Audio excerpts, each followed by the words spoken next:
हामी यहाँ कुनै पार्टीको जित वा हारको विश्लेषण गर्न आएका होइनौँ। हाम्रो उद्देश्य फरक छ। हामी तथ्याङ्कको चस्माबाट राजनीतिको भित्री प्रणालीलाई बुझ्ने कोसिस गर्दैछौँ र आज हाम्रो केस स्टडी हो सिक्किमको एउटा दुर्गम तर महत्त्वपूर्ण निर्वाचन क्षेत्र लाचेन माङ्गन। ल यसको गहिराईमा प्रवेश गरौँ। एकछिन कल्पना गर्नुहोस् त, एउटा यस्तो ठाउँ जहाँ लोकतन्त्र हिमालको काखमा फुल्छ। यो भुटिया र लेप्चा समुदायको घर हो। यहाँको राजनीति र जीवनशैली यहाँका पहाडहरू जस्तै अटल र विशेष छ।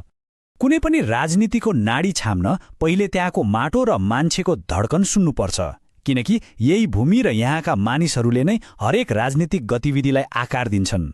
यहाँको जीवन यहाँको भूगोल, मौसम र हजारौं वर्ष पुराना परम्पराहरूसँग जोडिएको छ।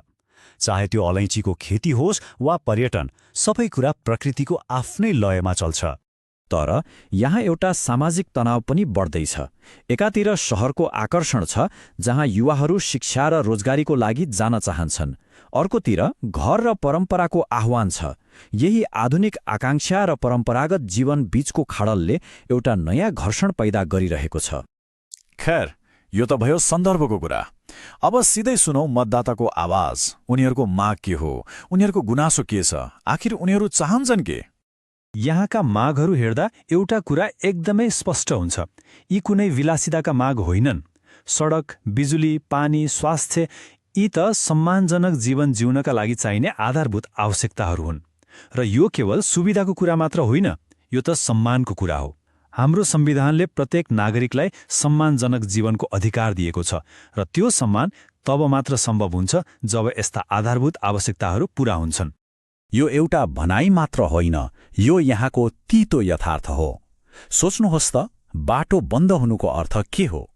यसको अर्थ हो बालबालिका विद्यालय जान नपाउनु, बिरामीले समयमा उपचार नपाउनु र किसानको उत्पादन बजारसम्म नपुग्नु। यसले जीवनको हरेक पाटोलाई प्रत्यक्ष असर गर्छ। र यही नै राजनीतिको सबैभन्दा महत्त्वपूर्ण सूत्र हो। जब सरकारले यी आधारभूत समस्याहरूलाई पटक पटक नजरअन्दाज गर्छ, जनता र प्रणाली बीचको विश्वासको धागो चुडिन्छ। र यही विश्वासको सङ्कटले चुनावी परिवर्तनको लागि मैदान तयार पार्छ। अब यही कुरालाई केही ठोस तथ्याङ्कहरू मार्फत हेरौँ, किनकि मतदाताको निराशा कसरी समयसँगै मतपत्रमा देखिन्छ भन्ने कथा सङ्ख्याले बताउँछ। यो तालिकाले एक दशकको राजनीतिक यात्रालाई स्पष्ट देखाउँछ।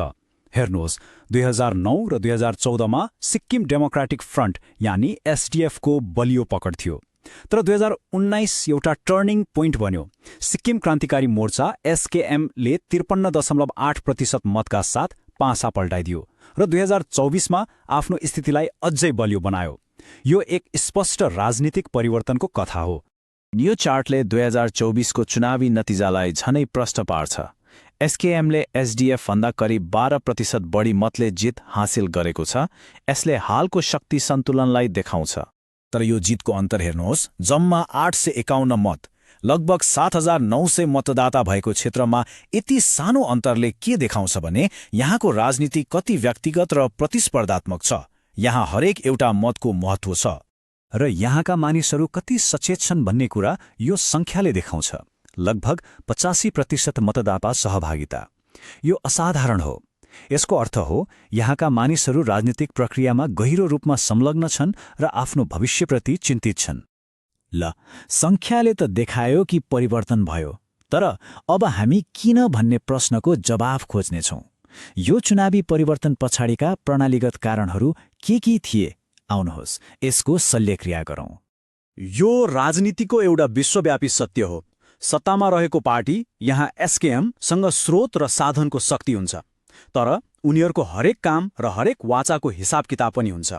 उनीहरू जवाबदेही हुनुपर्छ। र विपक्षी, यहाँ एसडिएफले यही जवाबदेहितामाथि प्रश्न उठाएर आफ्नो लागि ठाउँ बनाउने प्रयास गर्छ। चुनावको नतिजा कहिल्यै पनि एउटा कारणले आउँदैन। यो त पहिचानको राजनीति, शासन प्रणालीको प्रदर्शन, सेवा प्रवाहको गुणस्तर र कहिलेकाहीँ प्राकृतिक प्रकोप जस्ता धेरै जटिल कारकहरूको अन्तर्क्रियाको परिणाम हो। ठिक छ, हामीले विश्लेषण गर्यौं। अब समाधानतर्फ लागौं। यदि कुनै नेताले जनताको विश्वास जित्नु छ भने त्यसको खाका कस्तो हुन सक्छ? यहाँ हामी चुनावी रणनीतिलाई सुशासनको सिद्धान्तको रूपमा हेर्दैछौँ। यो कुनै पनि नेताको लागि एक व्यवहारिक जनकेन्द्रित योजना हो।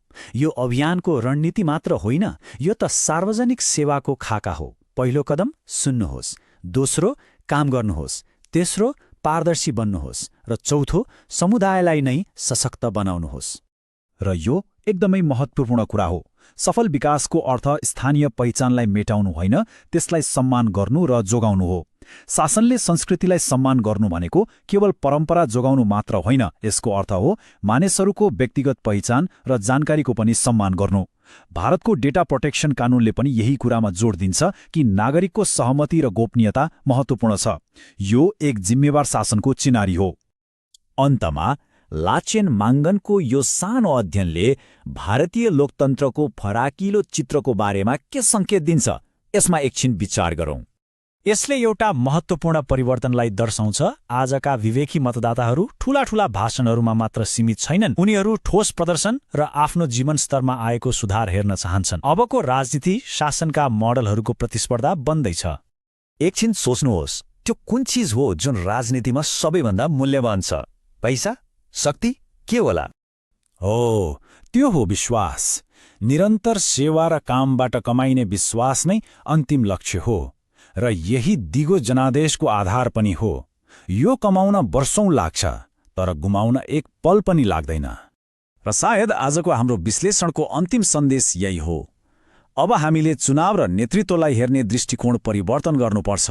यसलाई शक्तिको खेलको रूपमा होइन, बरु जनताको सेवा गर्ने एक विज्ञानको रूपमा हेर्नुपर्छ।